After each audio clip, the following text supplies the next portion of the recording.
95.1. John Butler. John Butler here on The Bee, and my guest today, you've seen him probably 1,000, well, probably more than 1,000 times on a lot of popular TV shows and popular movies. Barry Corbin, welcome. Oh, thank you, John. It's good to be here. Yeah, we're both Be there. Yeah, we're both holed up in separate places. There. Yeah, I hear you. I hear you. Well, you're in Texas. Yes, sir. I'm in Fort Worth. Oh, good place. That's where I was born. Yeah. Good people and a good place. I see you got a cool saddle behind you. Is there a story on that saddle? Well, that was the saddle that Paul Newman rode in Buffalo Bill and the Indians. Well, you have been in, gosh, so many shows and movies. Maybe we should just name the movies you haven't been in, and that'd be easier. Well, we can do that. There's a lot of them I haven't been in. Well, there's a lot that I have been in too. Yeah. Is there a favorite one that stands out in your mind? Well, a lot of them stand out, but one in particular does. I was thinking about this movie that I did with Sam Elliott and Catherine Ross called Conager. Yeah. And I played a stagecoach driver in that. And I got to the location, and the stunt coordinator said, "Do you drive a six-up?" Drive a what? I said, drive 6 horses, pulling a stagecoach. Wow. And I said, "Well, I've driven 2. He said, "No, you're driving 6 in this, and there's no place for a blind driver. You've got to drive these horses." I said, "Well, how long do I have?" And he said, 2 days. Wow. Well, all right, we better get on it then. Yeah. So anyway, to make it a short story, we took 2 days, and then every time you see me driving that stagecoach in the movie, I'm really driving it. So it was an interesting experience. I can't imagine driving 6 horses. Well, it's a juggling act, I'll tell you. You got to keep adjusting the reins all the time.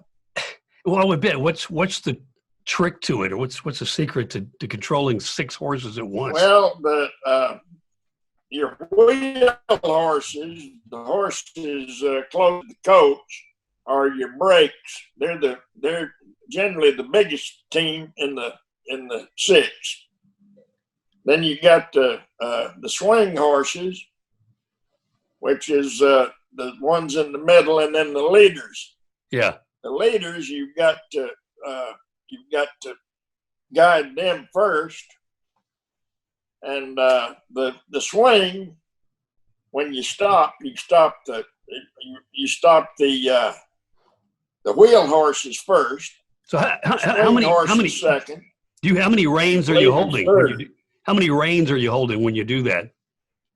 Well, you got 3 here and 3 here. Wow. So it's a deal like that. Wow. That's an experience in and of itself. Of course, you grew up out there in West Texas, not too far from Lubbock. Yes, sir. That's out there where there's real cowboys and real ranchers and farmers. And well, I grew up with those people, and I realized I didn't want to do that. Really, I wanted to do it in the movies. Yeah. Because they treat you well in the movies. They don't treat you well if you're out really gathering cattle.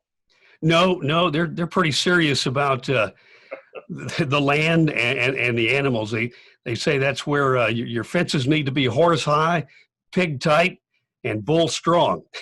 That's right. And those folks are going through a really rough time right now. Yeah. We need to get some coordination with the Department of Agriculture so we can get that meat and those crops to market, because they're having to plow a lot of it under right Really? now. Plowing it under? Yeah, I hadn't heard they that. don't have the coordination they need to transport this food to hungry people. For the food supply chain that Yeah, they're the talking about. supply chain is messed up right now, and we need to get that fixed real quick. Yeah, no kidding. That I wasn't aware that it was at the level of the farmer and the rancher. The farmers and the ranchers are having a rough time right now, and we need to get the transportation.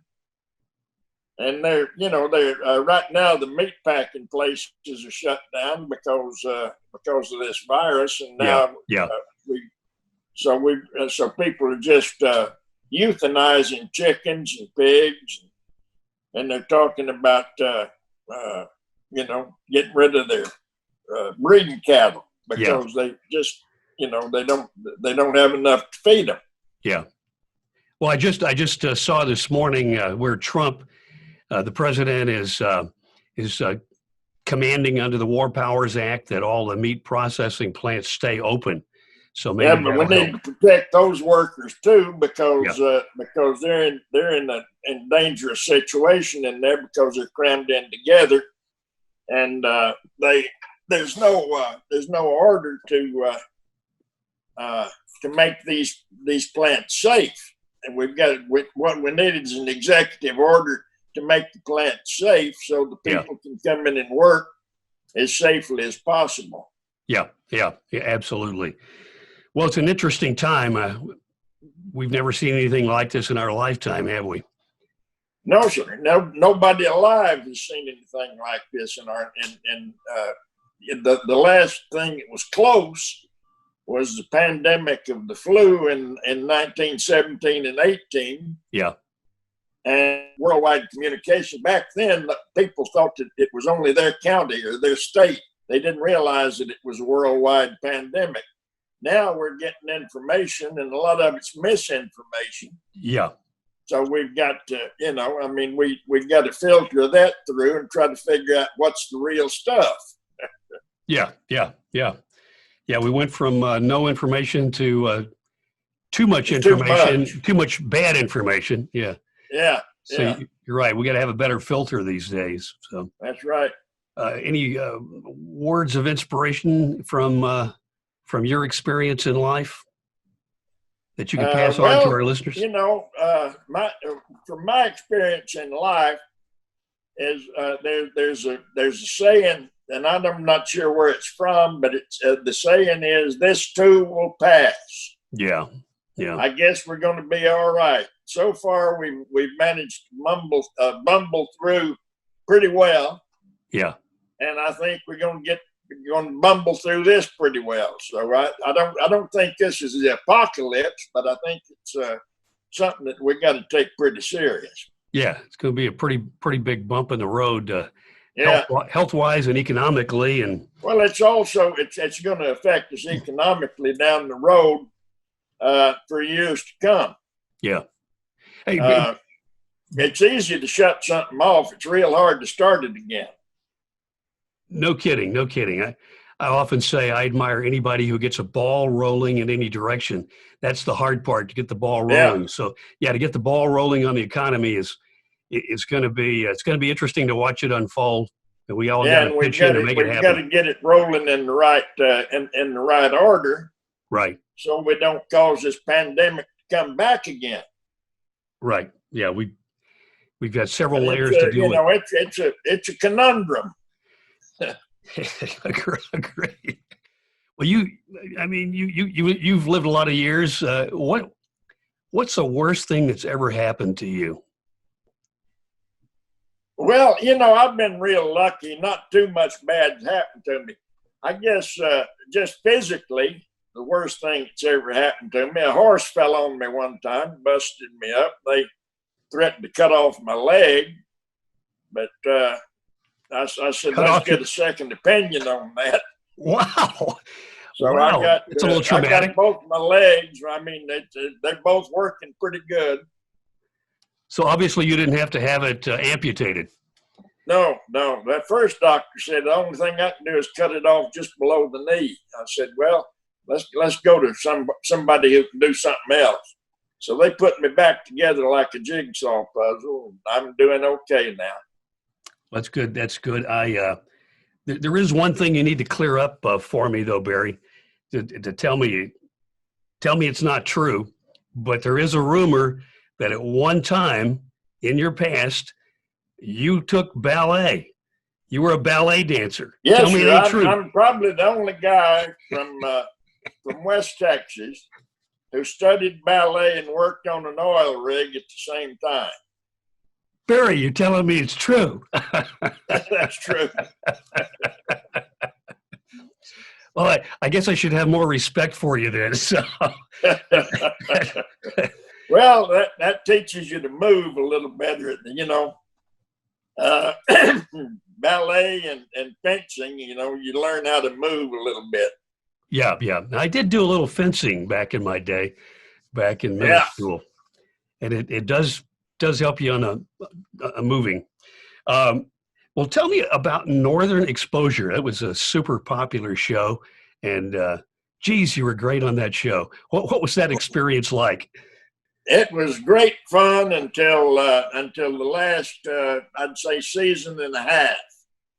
Then they started getting a little weird with the scripts, and they started moving us around the schedule. They'd move us one night, you never could find it, and that usually is an indication they're ready to knock it off. Yeah. So I kind of had a little war with them. It was fun for me, but I don't think it's too much fun for a lot of the other fellas.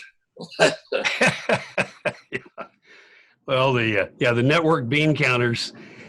It's a different ball game today with Netflix and all the different ways. Oh, the whole business is so different now.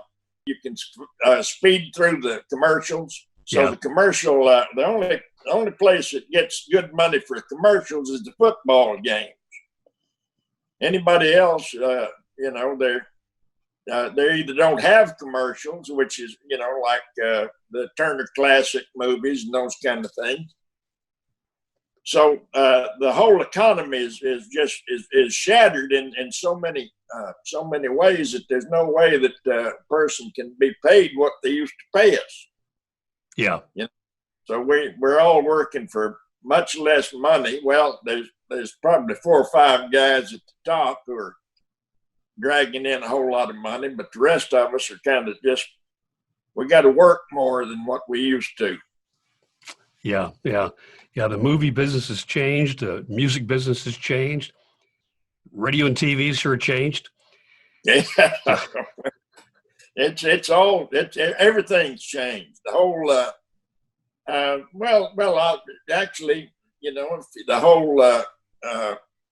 the whole world's changed based on these computers and this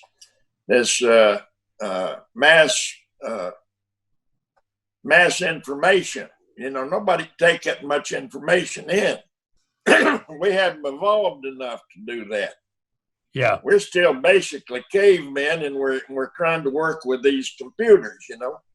You make a very good point, and it's actually something I'm working on right now, because with my projects and writing projects, other projects, I'm besieged with so much information. I've realized I have to just cut off social media totally. Yeah, I get distracted. You can't absorb that much. No, but it's I've got a hard head, and it's taking me a while to realize that. Well, I've quit trying to even try. My wife runs this thing. She knows how to do this. Yeah.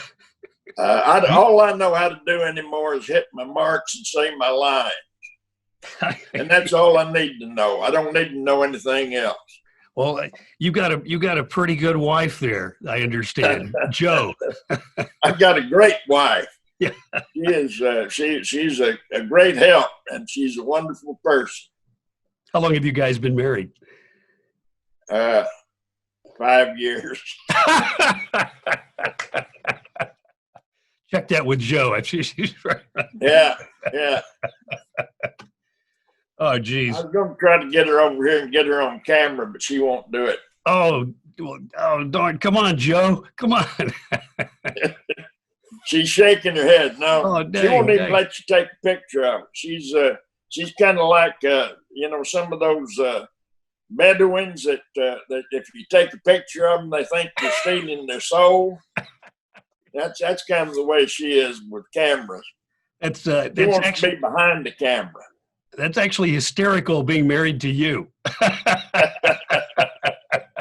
Well, she was in the props business for years. That's how we got that saddle. No kidding, So no kidding. She owned a props company out of Vegas. And she sold that company a few years ago, and now she just takes care of me. She takes care of me and her mother and dad. Well, she's got some very good projects there. So she's got 3 old people to take care of. Hey, just you mentioned she was in the prop business, and a lot of people don't realize all the elements that come together to make a movie. What's it like to be on a set? I mean, you've got the props people, you've got of course, the designers that place it, you've got the costume. Oh yeah, people. you've got all that.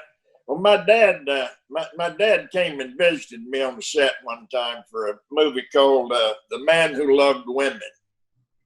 And he looked around and he said, "What do all these people do?"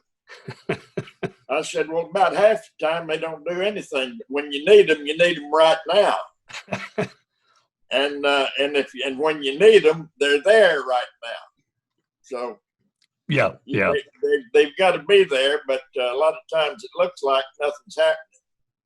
Yeah. A lot of we went and saw that movie. My dad went to see that movie with me, and it's about it's Burt Reynolds, trying to seduce every woman in America. Yeah, and it's got all these women. I was married to Kim Basinger and thing. I was a rich oil man, and I was married to Kim Basinger, and she was kind of fooling around with Burt on the side. And so anyway, we went and saw that movie. I took my dad to it. We came home, and he was sitting there and watching the television. I said, "Well, Dad, what did you think of that movie?" He said, "Well, you were good as always, but for the rest of it, I'd just soon been sitting on the top rail of a breeding pen. At least I wouldn't be embarrassed by my own species behaving that way." Oh man, I understand you don't even watch every movie that you've been in. Well, I've watched most of them at one time or another, but some of them I don't want to see. Yeah. Some of them I start and I say, "No, this is not going to work." Oh, really? Really? Yeah. Some of them, some of the worst ones were some of the best experiences. You have fun, but you don't. It doesn't turn out too good. Yeah, totally understand. Hey, Barry, I before we go, I want you to tell me and the people listening and watching about An Evening with Barry Corbin. Tell me about that. Well, we're in the early process of it. We're going to have some film clips, maybe 10 or 15 minutes of film clips. Then I'll come out and I'll talk a little while, just reminiscing about my stuff, about my work and about my childhood, and about various things. Then we'll throw it open to questions, and that's my favorite part because we'll have a conversation most of the evening. Just a conversation with the audience. Well, that's great. I would like to have that out in East Texas if you can fit it in. Well, we'd love to take it out there. I'll tell you what, this coronavirus threw a monkey wrench in the thing. We were going to start it. We're going to do it in the school, and they were putting together the film clips for us. And then this thing hit, and now now it's off the table for a while. Yeah. But Yeah. once we get cranked up again, I think they've got the film clips all together, and we're about ready to do it. But we just have to open up the society a little bit. Yeah. Well, that would be fun. You got a lot of clips to choose from, and then to be able to ask questions where your fans can ask questions. What's the number one question you get when a fan walks up, other than they want your autograph? Well, that's generally it. They don't really ask too much in just individually. But if you get a whole group together and you get them to talking, then you got some give and take. And what I like is unusual questions. I like a question that I don't expect. So I have to come up with an answer. A lot of times I don't know what the answer is, but I don't say I don't know. Yeah. I'll lie. Yeah. Well, that could be very interesting too to hear what you make up. So, well, listen, keep us posted on the development of that as soon as we all right. Back to where we can all get together in one room again. That'd be great. We need to be in there together, because if you're doing the thing on stage, you don't want to have one person over here and one person over here and one person there. It's confusing. Yeah. Yeah. Hey, well, listen, thank you very much for taking time to talk, chat a little bit today. Appreciate it. Well, it's my pleasure, John. Thank you. Great. I've been talking to Barry Corbin, a great actor who's been in a ton of movies and TV shows, and even a little stage time. So appreciate it, Barry. Thank you very much. My pleasure. Thank you. And we'll see you down the road soon as we get released. Okay. Yeah, exactly. This is John Butler on the B. 95.1 John Butler. My pleasure. Thank you, John.